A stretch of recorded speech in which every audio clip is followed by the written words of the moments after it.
गीता में मन को वश में करने के और भी उपाय हैं। मन रे तू काहे ना धीर धरे। हम सुनते हैं कि मन ही बंधन और मोक्ष का कारण है, यही हमें आवागम के चक्र में घुमा रहा है। क्या है मन? आइए इस संबंध में वेदों से, पुराणों से और भगवत प्राप्त महापुरुषों से पूछे। महोपनिषद हमें बताता है कि जो विषयों का भान होना है वही मन कहलाता है। संकल्प करना ही मन का लक्षण है। मन संकल्प रूप में रहता है, इसलिए जो संकल्प है वही मन है। संसार में सारा इंद्रजाल मन के द्वारा ही फैलाया हुआ है। जब तक मन की कल्पना चलती रहती है तब तक मोक्ष नहीं हो सकता। यह सारा विश्व ही ब्रह्मा की मानसिक सृष्टि है। हमारा यह शरीर मूल प्रकृति 5 महाभूत मन बुद्धि अहंकार आदि 24 तत्वों से बना हुआ है। मन 5 महाभूतों से पैदा होता है और स्वयं किसी का कारण नहीं है, इसलिए यह विकृति कहलाता है। यह इंद्रियों पर राज करता है। इसके बिना इंद्रियां विषय भोग नहीं कर सकती। यही इंद्रियों से कर्म करवाता है। राजा परीक्षित को समझाते हुए परमहंस शुकदेव जी कहते हैं कि मन से कभी मित्रता नहीं करनी चाहिए, जैसे कि चालाक शिकारी पकड़े हुए पशु का विश्वास नहीं करते। इस प्रकार योगी को भी मन पर विश्वास नहीं करना चाहिए, अन्यथा मन काम क्रोध आदि शत्रुओं को आक्रमण करने का अवसर देकर योगी को नष्ट भ्रष्ट कर सकता है। भागवत में ही जड़ भरत जी राजा रहुगण को समझाते हैं कि मन देही, जो अपने आप को देह समझता है, से मिलकर दुख सुख की अनुभूति करवाता है। जब तक मन है तब तक जागृत और स्वप्न अवस्था का व्यवहार दृश्य रूप में जीव के सामने आता है। इसीलिए मन मोक्ष और बंधन का कारण बताया गया है। राजा को आगे समझाते हैं कि मन मिथ्या होते हुए भी आत्म स्वरूप को ढक लेता है। मन को भगवान की और गुरु की उपासना से ही मारा जा सकता है। उज्जैन निवासी ब्राह्मण के संबंध में श्री कृष्ण उद्धव से कहते हैं कि उस ब्राह्मण ने जान लिया कि उसके सुख और दुख का कारण न मनुष्य है, न देवता, न शरीर, परंतु मन ही इसका परम कारण है। मन ही सारे संसार चक्र को चला रहा है। यही विषयों से संबंध जोड़ता है और वृत्तियों की रचना करता है। हालांकि आत्मा निष्क्रिय है, परंतु मन ही सारी चेष्टा करता है। जब जीव मन को स्वीकार करके उसके द्वारा विषयों का भोक्ता बन बैठता है, तब कर्मों के साथ आसक्ति होने के कारण वह उनसे बंध जाता है।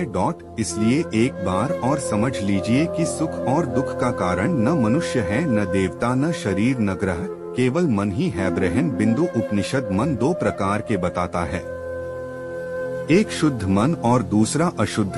वह मन जिसमें कामनाएं अर्थात विषय भोग के संकल्प उठते हैं वह अशुद्ध है। दूसरा मन जिसमें कामनाओं का अभाव है वह शुद्ध मन है। विषयासक्त मन बंधन का कारण और विषय संकल्प रहित मन मोक्ष का कारण माना जाता है। जो मन विषयों से रहित है, विषय भोग के संकल्प उसमें नहीं है, वह मन हृदय में लीन हो जाता है। यही ज्ञान और मोक्ष है। सुखदेव जी को राजा जनक देवी भागवत में समझाते हैं कि सुख और दुख में डूबने वाला यह मन ही है। मनुष्यों को बंधन में डालने और मुक्त करने में देह, जीवात्मा और इंद्रियां कोई भी कारण नहीं है, केवल मन ही निमित्त है। मन के शुद्ध हो जाने पर सभी इंद्रियों में विकारों का अभाव हो जाता है। भगवान के अवतार दत्तात्रेय जी ने तो यहाँ तक कह दिया कि यदि प्राणी मन किसी में लगा दे तो उसे उसी वस्तु का रूप प्राप्त हो जाता है। मन भगवान में लगाकर भगवान ही बन सकते हैं।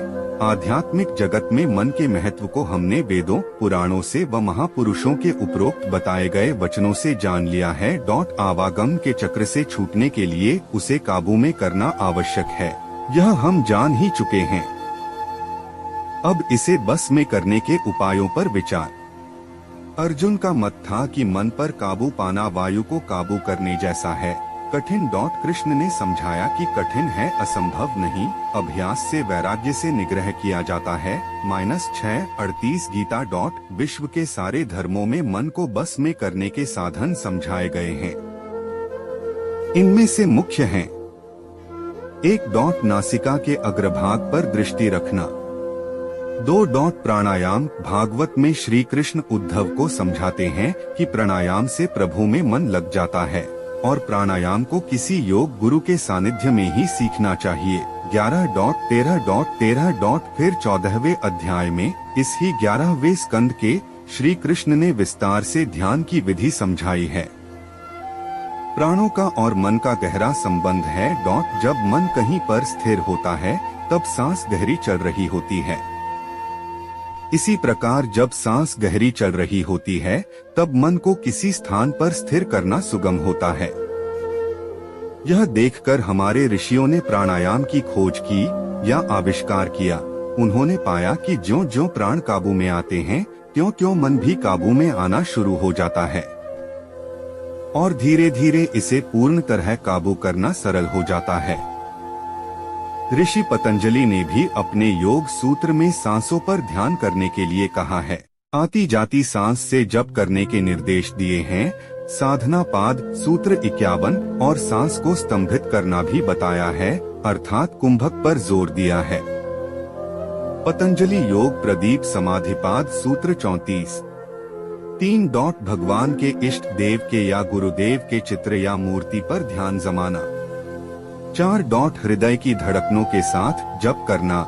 सांसों के साथ भगवान का जप करना। आती जाती सांस को देखते रहना और उसके साथ ही अपने इष्ट देव के नाम का जप करना। यह नाम की मंत्र है। मंत्र का अर्थ है वह जो कि मन को वश में कर ले, इसलिए मंत्र जप करें। सबसे बढ़िया मंत्र भगवान का नाम है। 5 सामदाम दंड भेद नीति से मन को समझाना। स्वामी राम सुखदास जी ने सिखाया है। बुद्धि मन से पर है, इसलिए बुद्धि मन को समझा सकती है। सबसे उत्तम यह है कि साधक अपने हृदय में अपनी मन बुद्धि और स्वयं में यह बात अच्छी तरह जमा ले कि यह संसार मेरे लिए नहीं है, इस संसार में मेरे लिए सुख नहीं है।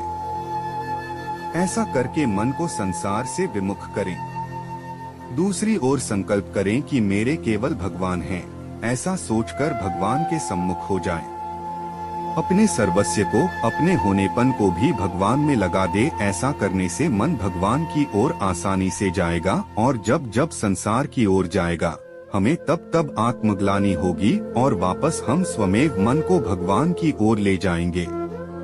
6 मुक्ति उपनिषद के अनुसार जैसे हाथी अंकुश के बिना वश में नहीं होता, ऐसे ही मन बिना आध्यात्मिक विद्या का ज्ञान, सत्संग, वासनाओं का त्याग और प्राणायाम द्वारा वश में नहीं किया जा सकता। अर्थात इन चारों के एक साथ प्रयोग द्वारा ही वश में किया जा सकता है। बलपूर्वक मन को वश में करने का प्रयत्न करना ऐसे है जैसे कि दीपक के प्रकाश को छोड़कर अंधकार में जाना। 7 जगत गुरुत्तम कृपालु जी कहते हैं कि जब जब मन संसार में जाए तो जिस व्यक्ति, पदार्थ और परिस्थिति में जाए उसमें श्याम सुंदर को खड़ा कर दो। ऐसा करने से ध्यान भगवान का ही होगा, मन भगवान में ही रहेगा, अंतःकरण शुद्ध हो जाएगा। कितना ही चंचल हो मन, एक समय में एक ही जगह रह सकता है। जगह 2 ही हैं, या संसार या भगवान। संसार का काम इंद्रियों से करते रहें और मन भगवान में रखें। 8.7 गीता। मन भगवान में रखने से भगवान की ही प्राप्ति होगी। गीता 18.65। इस हेतु भगवान, उनका नाम, रूप, कथा, लीला, धाम, परिकर और जन, बस इतनों का ही कीर्तन, श्रवण और सुमिरन करें। मन को मित्र माने और भगवत प्राप्ति में एक साधन के रूप में इसका प्रयोग करें। इस पर लगाम बुद्धि की डालें। बुद्धि भगवत प्राप्ति की एक निश्चयात्मक रखें। यदि बुद्धि बहुशाखा वाली हुई तो मन जगह जगह भटकेगा, एक स्थान पर स्थिर नहीं रह सकता। इसलिए मन को भगवान में लगाने के लिए भगवत प्राप्ति की एक निश्चयात्मक बुद्धि आवश्यक है। ऐसी बुद्धि ना होने पर मन संसार में ही भटकता है, क्योंकि उसे संसार के विषय भोगों का अनंत काल से अभ्यास है। विषयों के भोग से बंधन है और त्याग से मोक्ष का मार्ग खुलता है। मन को लघु न समझें, यह एक साथ समस्त विश्व का भान करा सकता है। कैसे? भगवान का चिंतन करते हुए मन विशुद्ध सत्व में स्थित हो जाए।